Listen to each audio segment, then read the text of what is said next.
Graça e paz, Deus abençoe a todos. O apóstolo Paulo, na sua primeira carta aos Coríntios, no capítulo 15, verso 31, ele diz o seguinte: Todos os dias enfrento a morte. E afirmo isso, irmãos, porquanto sois meu orgulho em Cristo Jesus, nosso Senhor. Graças a Deus pela sua palavra. Essa igreja é uma igreja complicada. Essa igreja é uma igreja que atravessava por inúmeros problemas. Essa igreja, em seus inúmeros problemas, ela foi utilizada como referência pelo Espírito Santo para, para ser instruída num processo dirigido pelo próprio Espírito Santo, que envolve a figura do apóstolo Paulo, apóstolo de Cristo Jesus, que, sob a direção do Espírito Santo, está reconduzindo essa igreja aos pés de Cristo Jesus.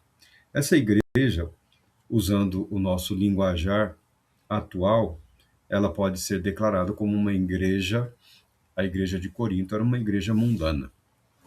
Era uma igreja espiritual? Era uma igreja espiritual, mas, apesar da espiritualidade grandemente ativa, ainda assim, ela cultivava fortemente características do mundanismo, do paganismo, tá? Essa é a palavra que caracteriza a igreja de Corinto, uma igreja que estava em vias de perder para o mundo, em vias de ser derrotada pelo pecado. Ao invés de ser luz nas trevas, ela estava sendo consumida pelas trevas. Ela estava, ao invés de atrair pessoas para a luz, ela estava se deixando contaminar pelas trevas, tá bom? Mas o apóstolo Paulo, quando conduzido pelo Espírito Santo, ao tomar conhecimento de todos os problemas, todas as dificuldades, ele declara, ele afirma, nesse contexto aqui, em que ele fala da nossa esperança eterna, da ressurreição para a participação na glória eterna, porque a esperança do cristão, ela não diz respeito única e exclusivamente à ressurreição dos mortos para o juízo, e a ressurreição dos mortos para o juízo e ingresso no reino eterno, no reino vindouro, tá bom? Nossa esperança em Cristo Jesus, a nossa certeza é que nós ressuscitaremos não para a condenação do dia do juízo, mas nós ressuscitaremos para que no dia do juízo recebamos a palavra de confirmação de Cristo Jesus. Essa é a nossa esperança, essa é a nossa confiança, essa é a nossa certeza. A Bíblia fala que no dia do juízo, aliás, a Bíblia fala de vários julgamentos, o que dá a entender que todos serão submetidos a um julgamento, tá bom? Deus não precisa fazer um julgamento para cada um, tá? Um tribunal para cada um. O juiz é um só, o que condena e o que justifica. Mas a Bíblia fala que inúmeros livros serão abertos. Agora, tem um outro livro à parte que é o que fará a diferença, que é o livro da vida. O livro da vida. O livro daqueles que receberão o testemunho eterno de Cristo Jesus. Esses são meus. Aquelas pessoas que tiveram as suas vidas lavadas e purificadas no sangue do Cordeiro. A nossa esperança, a nossa confiança eterna é essa, tá? Ah, é importante ter méritos? É importante ter méritos, é importante fazer boas obras, é importante orar, jejuar, meditar na palavra, é importante a santificação, é importantíssimo, mas o nome, se não estiver escrito no livro da vida, toda essa espiritualidade não servirá de nada. Todas as boas obras não servirão de absolutamente nada. O testemunho que valerá no dia final é o testemunho de Cristo Jesus. E é por ele, por esse testemunho, que nós nos esforçamos e nos empenhamos, como diz o próprio apóstolo Paulo, desenvolvendo a nossa salvação, ou seja, a nossa convicção, a nossa esperança. a nossa confiança. A igreja de Corinto havia paralisado nesse aspecto. Ela estava muito satisfeita com dons espirituais, tá? Ela estava plenamente satisfeita e incrivelmente impressionada. A verdade é essa. Agora, uma coisa importante a dizermos é o seguinte: eu não concordo com alguns intérpretes ou com alguns reverendões aí, tá? Reverendo de bandeira, reverendo que está preocupado com denominação, com instituição e coisas desse tipo. Tem mais é que defender. Um homem que não defende o seu ganha-pão é um homem que não tem caráter. Agora, as convicções ou as limitações doutrinárias, os compromissos que nós estabelecemos nessa vida em relação à fé no tocante à filiação organizacional, organização religiosa, eles são muito importantes? Sim, eles são muito importantes, mas eles não substituem a graça salvadora de Deus em Cristo Jesus. Então nós respeitamos o compromisso desses homens com as suas instituições, com seus artigos de doutrinas particulares, né? Algumas coisas que eles acreditam que só eles são capazes de compreender. Tudo bem. Agora, o que nós não respeitamos é a manipulação da palavra de Deus com vistas a ofender, insultar ou desacreditar o trabalho dos outros. Isso daí já extrapola os limites do amor cristão, da paciência e da tolerância. Você precisa saber o quê? A igreja de Corinto, ela não é uma igreja pentecostal. O movimento pentecostal tem um pouco mais de 100 anos, um século. Ele passou e foi. Existem hoje inúmeras igrejas desse movimento pentecostal, desse mover do Espírito Santo. Eles se dão o nome de igreja pentecostal, falam do movimento pentecostal, mas o que caracterizou o movimento pentecostal está bem estudado, registrado na história, e nós podemos depois estudar certinho. A igreja de Corinto não é uma igreja renovada. Não é uma igreja renovada. O movimento de renovação, ela envolve as denominações cristãs, que alguns chamam de tradicionais, ou conservadoras, ou históricas.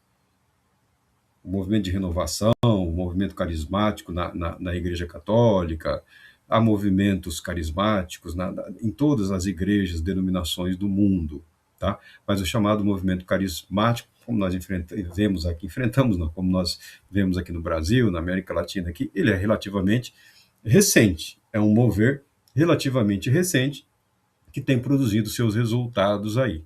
Também nós estamos aqui para tratar disso. A renovação, se você for numa igreja chamada renovada, pegar, por exemplo, o Batista, né?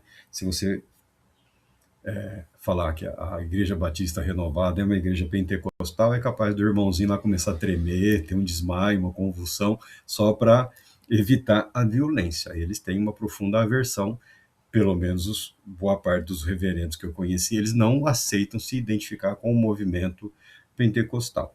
O movimento pentecostal que chegou ao Brasil, ele tem as suas próprias características. O movimento de renovação carismática, o movimento de renovação nas igrejas evangélicas, históricas, protestantes, ele tem início num outro período. É o mesmo Espírito que atuou nessas... todos eles são mover do Espírito Santo. Inclusive o movimento católico é um mover do Espírito Santo? É um mover do Espírito Santo. Isso não significa que tudo que ocorre nessas igrejas nós tenhamos que aceitar como autenticados pela palavra de Deus ou pelo Espírito Santo. Mas o ímpeto, o mover, tem o seu papel, tem a sua motivação, a sua força no Espírito Santo. Isso não pode ser negado. Agora, como as coisas se desenvolvem, aí tem o elemento humano, tem o elemento denominacional, institucional, cultural, social, tá? Que às vezes o maior problema dos movimentos, dos avivamentos, das renovações e tudo que diz respeito ao mover do Espírito Santo, o problema surge quando as pessoas ou instituições querem dominar, querem assumir o controle sobre a pessoa bendita do Espírito Santo. Aí o Espírito Santo segue o seu caminho, segue o seu testemunho, segue movendo vidas, mentes e corações, e as pessoas ficam lá, né, paradas ou estagnadas naquilo que lhes convém. Então, nós não podemos confundir. Então, os grosseiros pecados encontrados na igreja de Corinto, você não pode usar isso para justificar a sua não adesão ou participação nesses movimentos, tá bom? Não pode, não deve, porque ocorre em períodos distintos da história. A igreja de Corinto, ela faz parte, historicamente, da tão sonhada, celebrada, desejada igreja primitiva, a primeira igreja, a igreja do movimento apostólico, a igreja do Pentecostes, a igreja do mover do Espírito Santo, a igreja que surgiu do trabalho dos apóstolos de Cristo Jesus. Então, a perfeição que você sonha em relação ao passado, ela nunca existiu. Ela nunca existiu, tá bom? A perfeição, ela nunca existiu. Em alguns momentos, em grupos específicos, foi algo impressionante. E em algumas vidas, em muitas vidas, ao longo de toda a história, permanece algo impressionante. Agora, dizer que toda uma comunidade, que todo um grupo, que toda uma cidade participou plenamente do mover do Espírito Santo em relação à palavra de Deus, isso daí é ilusão. A Bíblia mostra a realidade do mundo e a realidade da igreja. A igreja, se não tomar cuidado, ela será absorvida pelo mundanismo. Ela, porque o foi em vários momentos. O foi em vários momentos. Tá? Então, nós estamos tratando aqui da história.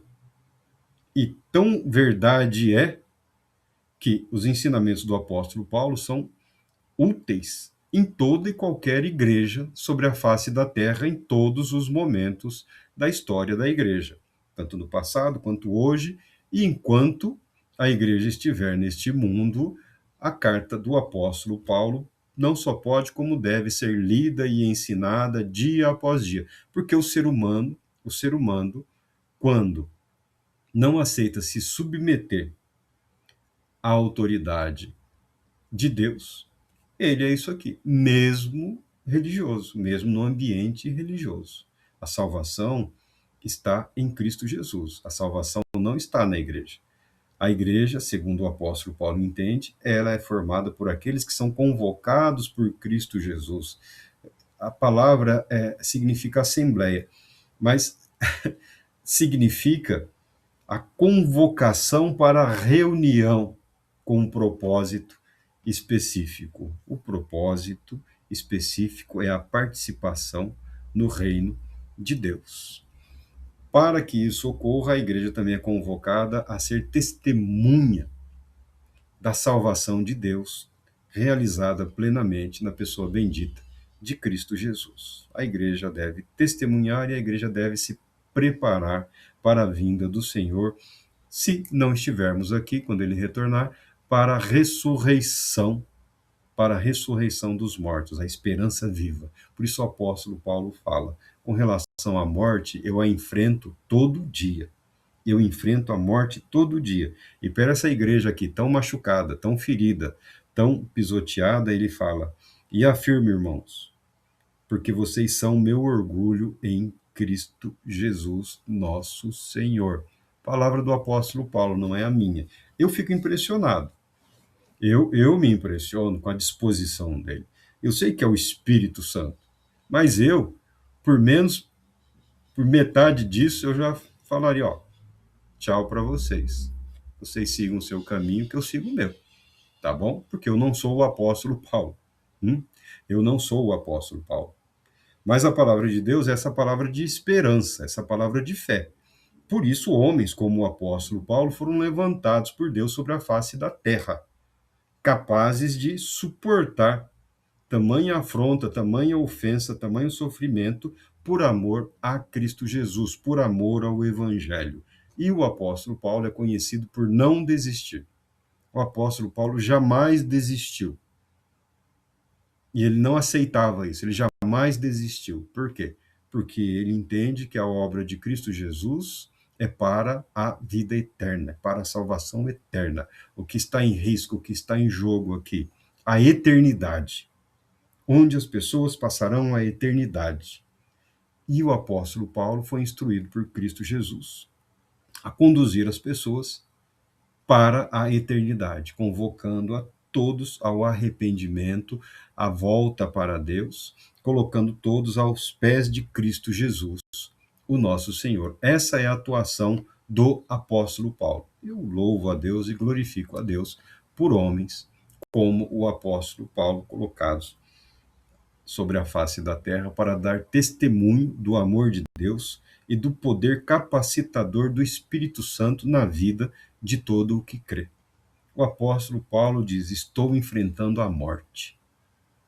Eu enfrento a morte todo dia. Por que o apóstolo Paulo usa esse palavreado? Porque a morte é o risco que essa igreja sofria, pelo menos uma parte significativa, ou aliás, várias partes significativas dessa igreja. Se continuassem no caminho que estavam trilhando, a certeza que pairava sobre eles era de condenação e não de justificação e de salvação. Mas o apóstolo Paulo busca reconduzir, e agora ele vai encaminhando a sua pregação. Ele diz: portanto, se foi simplesmente por razões humanas que lutei contra feras em Éfeso, que lucro obtive nisso? Ora, se os mortos não ressuscitam, comamos e bebamos, pois amanhã morreremos. Tinha um grupo aí de pessoas, havia uma filosofia mundana naqueles dias, que falava da vida nesse sentido. Não, a vida é isso aí, vamos comer, beber, porque amanhã a morte é certa. Ah, amanhã você será executado, então vamos comer e beber. Esse comamos e bebamos, para que amanhã morreremos, ele vai aí na literatura, nos costumes daquela época, lá coisas que não convém também ficar remexendo muito. Mas o apóstolo Paulo orienta a igreja: não vos enganeis. As más companhias corrompem os bons costumes. Como justificados que sois, recobrai o bom senso e não pequeis mais, porque alguns ainda não têm conhecimento de Deus. Declaro isso para a vossa vergonha. Graças a Deus pela sua palavra. O que o apóstolo Paulo está dizendo com isso? Ele está citando aqui, quando ele fala que as más companhias corrompem os bons costumes, os comentadores aqui, os comentaristas, os especialistas aí em literatura bíblica e literatura clássica, por assim dizer, dizem que o apóstolo Paulo está se referindo a uma peça teatral, a um teatro, a uma comédia, que tem o nome de uma mulher. Eu não vou citar o nome dessa mulher por, por respeito a todas as mulheres que têm esse nome. Mas nessa comédia grega, ela é comédia, tragédia dos gregos, os romanos fizeram suas adaptações. Essa comédia se refere a uma cortesã. O que é uma cortesã? Uma cortesã era uma prostituta de luxo, tá? Uma prostituta de luxo. Invariavelmente, normalmente, havia prostitutos também naquela época, tá? Por conta da prostituição cultural, havia prostitutos também, havia prostitutos homens e prostitutas, mas o maior número era de mulheres. Mas uma cortesã não era uma prostituta qualquer, era uma prostituta para as classes altas, eram uma prostitutas para os nobres, né, para as pessoas importantes, para as pessoas influentes. Via de regra, elas eram invariavelmente bem educadas, elas eram dotadas de uma boa cultura em várias artes do conhecimento humano, entendiam alguma coisa de política, de economia, de religião, tá? Essas eram as cortesãs, eram companhias de luxo. Em alguns eventos, elas serviam até como substitutas às esposas. Os homens as levavam como companhia. Era um status, poder, porque eram caras. Era um sinal de status estar acompanhado aí por uma cortesã. Em alguns momentos da história, elas ganharam até influência grande influência e relevância, porque tinham acesso a pessoas muito, muito, muito, muito importantes. Isso não mudou nada. Tá? Essa prática continua até hoje. Infelizmente, a prostituição continua aí, e tem uma forma de prostituição aí muito parecida dessa prostituição cultural, mulheres e homens formados em várias culturas religiosas, né? Podem ser encontradas com conhecimento em várias áreas da religião, política, economia. O apóstolo Paulo está dizendo nessa carta aqui: eu enfrento a morte todos os dias. E com essa ilustração da comédia, ou da trágica comédia, da comédia grega, ele está alertando a igreja que a igreja não pode ser uma prostituta de luxo. A igreja de Cristo Jesus, ela deve se purificar, ela deve se santificar. Se há pessoas que não conhecem a palavra de Deus, é obrigação da igreja transmitir o conhecimento todo da palavra de Deus o tempo todo. E o apóstolo Paulo fala que a vergonha que ele encontra nessa igreja, ele diz: ó, como justificado que sois, recobrai o bom senso e não pequeis mais, porque alguns ainda não têm o conhecimento de Deus. Declaro isso para a vossa vergonha. A vergonha, o vergonhoso para o apóstolo Paulo é que as pessoas do mundo estavam frequentando essa igreja, e nessa igreja eles não estavam tendo acesso ao evangelho de Cristo Jesus, ao conhecimento de Deus. Essa igreja estava se tornando um festival de vaidades, um festival de exibicionismo, de uma espiritualidade sem compromisso com a palavra de Deus. Uma espiritualidade que não tem compromisso com o reino de Deus, uma espiritualidade mundana, uma espiritualidade mundana. A igreja de Corinto, pegando a ilustração oferecida pelo apóstolo Paulo, estava prestes a se tornar uma prostituta de luxo. Você, quando pegar a relação de todos os pecados que estavam presentes nessa igreja, tolerados nessa igreja, suportados nessa igreja, o que o apóstolo Paulo não admitia de maneira nenhuma. Ele condenou todos os pecados, todos os erros, convidou ao arrependimento e convida aqui, nesse texto aqui, a igreja a recobrar a consciência de si mesma. Qual a sua natureza, qual o seu propósito?